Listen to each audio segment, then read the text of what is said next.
Hello everyone, and welcome to Part 6, Alchemy and Chemistry, Combined Teachings. In this episode, we're going to analyze the results of our last experiment in Part 5. Here we have the control sample.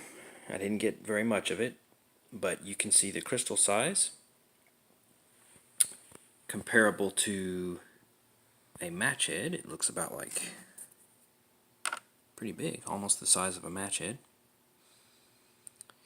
And here is the sample that was exposed to sound waves only.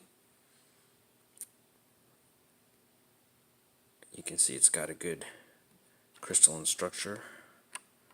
A little bit of sparkling there. Pretty big crystals. I thought it would have produced smaller crystals being exposed to the sound, but it produced pretty big crystals. Okay. Then this is the one that was altered by sound and spell. And it produced the smallest crystalline size of all of them. Definitely a noticeable change in the crystal shape and size. For comparison, there's your match head. Look how small those crystals are, and they really do glisten. Very neat. Okay, and this one produced the largest crystals. In some areas, it was the one altered by potassium permanganate. Let's look at those crystals. Pretty big boys right there. And there's one sitting on the microscope here. It's just a real big boy. And we'll be looking at that soon. Now, what did we learn from all this? Well, we learned a few things. First of all, the sound vibrations, which were exposed to two of the samples for 48 hours, increased the drying time like 10 times.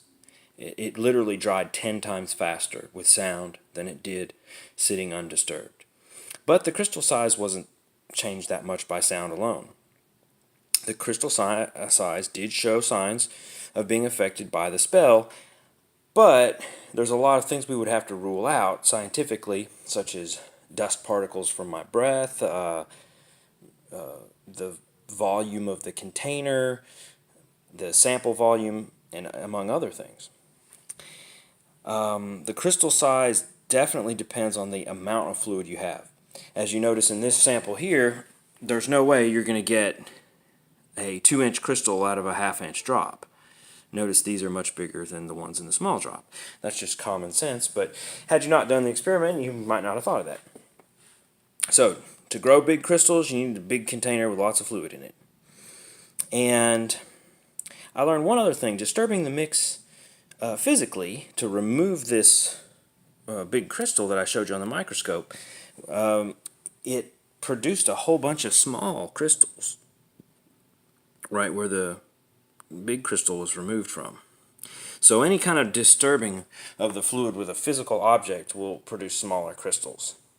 Now when I did the spell, I didn't use any physical objects. I just used a laser beam and your basic 5-point star. So anyway, that's kind of what we learned from the macroscopic. Let's take a look at the microscopic with this really cool 1930s microscope. And that'll be coming up after this hard break. And we're back. Hard break. So here we have our setup. It's looking pretty good. This antique microscope is amazing. For those of you that are planning on getting a microscope, there's two kinds of lens slides. There's a flat one for solids and one with a indentation in it for liquids. And some antique lens paper. That's really cool. Now, I've got this set up with a candle the way it would have been done a long time ago. We're at 50 power. The first sample we're going to look at is the control sample. It turned out to be pretty good crystal. Then I'll pause the video and do one or two others. They're fairly similar, except the spell sample has just more crystals to it and they're smoother and smaller. That's the only difference that I noticed. Okay, let's see if we can zoom in. Zoom, zoom, zoom. Into the microscope we go. Never before done in the annals of YouTube.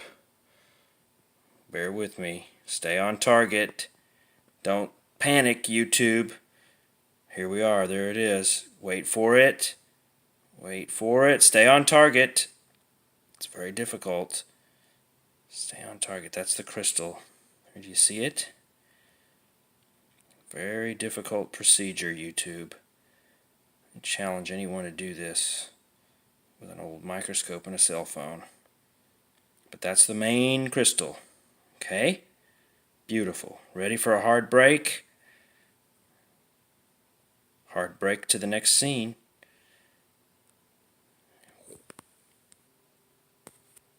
Okay, time for the second sample, the sound altered sample. Here we go. Wait for it, YouTube. Wait for it. Stay on target. Don't panic just because it's blacked out. You wait for it. Wait for it. Getting a glimpse. There it is. That's the crystal right there.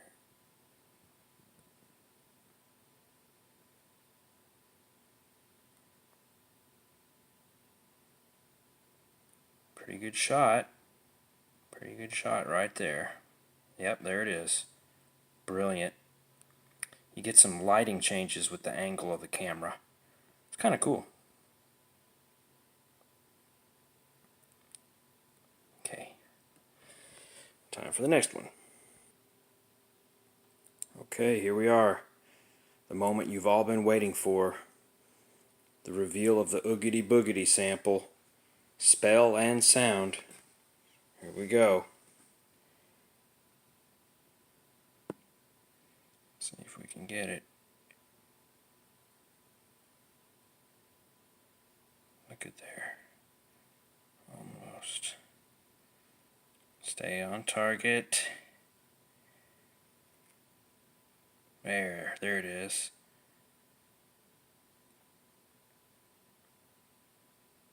See, it's just got a lot more intricacy to it. That's cool. A lot more going on with that one. Very awesome.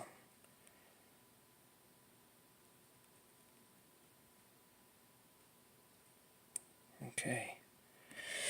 One more to look at. Okay, and the last sample, the one that's been altered by chemistry with potassium permangandoodle. Zooming on in. Temporary blackout, as you've experienced before. There we are.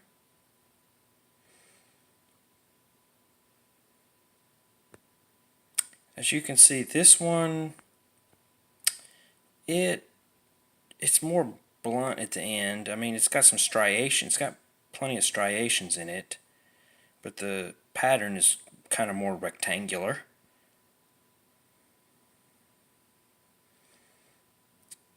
Pretty interesting. I still like the spell one the best. Okay, that's about good on that. I'll show you this microscope real quick. It's a pretty cool old microscope. It was from my father and his father before him. And the way you do these old microscopes, get you a light source, and there's a mirror down here. Okay, and when you're running your microscope, you focus your mirror by tilting this. It'll just tilt any which way, and you have to adjust it to get the right lighting, and the light comes up through this hole in the center, and that's where you put your object that you're going to analyze. If it's a solid object like a beetle, you have to have a light source shining downward on it from a different angle. That's a little trickier to do. Now I have a beetle. A friend of mine wanted me to look at a beetle, but that beetle right now, he's in a box because he's still alive, and until he expires, I have to feed him, cat food and give him a decent life in captivity. And then when he kicks the bucket, we'll look at him under the microscope. Oh, and there's one other feature that you can use to adjust the lighting on here. It's a really cool device. It's an aperture that's an iris. Let me see if I can get this to focus on the iris. Look at this gizmo. Can you see that? They made that out of metal parts before computer-controlled machining by hand. Can you imagine? It's really like amazing stuff from the 30s or 20s even. Yeah, if you change powers, there's two fixed lenses here. You can just flip it to change power. But I prefer to swap out the top one. We were looking at it 50 power. You can just swap out the top and put in a stronger one, like a 10X here. And it comes in this old cherry wood, I think it's cherry wood box. Really nice stuff. Really cool old-timey stuff. Well, anyways, we are at 11 minutes and ticking. I better let you guys get with it. Next episode, there's going to be some action, because it's about time to burn some stuff. Have a good one, and thank you very much for watching. Also, before I let you go to my Patreon page, patreon.com/Charlie Macklin. Give me $1. Thank you very much.